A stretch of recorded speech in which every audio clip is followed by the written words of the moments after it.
એમના હૃદયે ખેડૂતોનું હિત વસેલું છે, એટલા માટે એમણે આ સારો નિર્ણય કર્યો.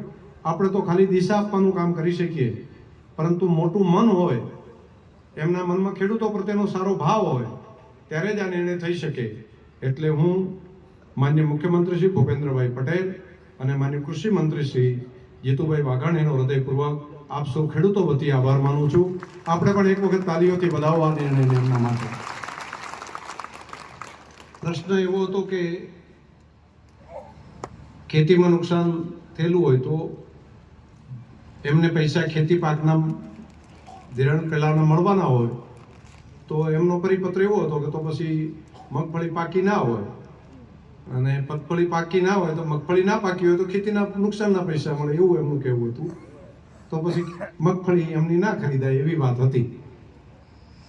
તો આવું અધિકારીઓમાં કે જ્યાં ત્યાં હશે એમનું, પણ સરકારનું મન ઉદાર છે અને વાત આપણે સમજાય કે આ ખેડૂતના ખેતરમાં માની લો કે એક ખેતરમાં નુકસાન થયું હોય તો બીજું ખેતરમાં કદાચ પાક્યું હોય ને, તો બે ખેતર હોય ને તો મગફળી તો ખરીદવી પડે.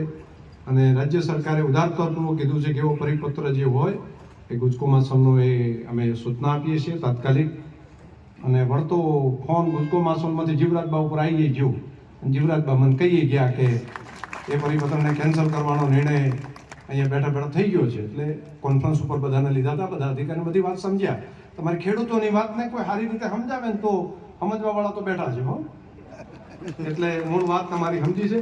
હવે જીવરાજબા બધા જે ખરીદવા વાળા છે એમ કહી દેજો કે આ પરિપત્ર આડો ના કરે, એટલે નહીતર વળી પાછા આ હવે અહીંથી પૂરું થાય છે.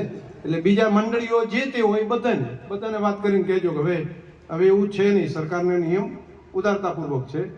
નહીતર હવે પાછા સંઘ એકલો નથી ખરીદી કરતો, બીજા ઘણા બધા પાસે 5-7 જણા છે, રોજ બબે નવા આવે તો એ બધાને આ સામૂહિક સૂચના છે. 7 જણા છે ને, સારું હોજવું પડશે, તમારે માથાકૂટ ઓછી.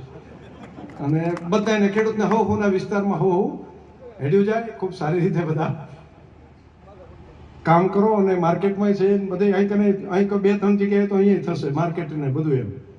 તો આ એક ખેડૂતોને સરળતા રહે, એની તકલીફ એમને ન પડે, એના માટે રાજ્ય સરકાર ઉદારતાપૂર્વક ખેડૂતના હિત માટે આ કામ કર્યું છે, અભિનંદનીય છે.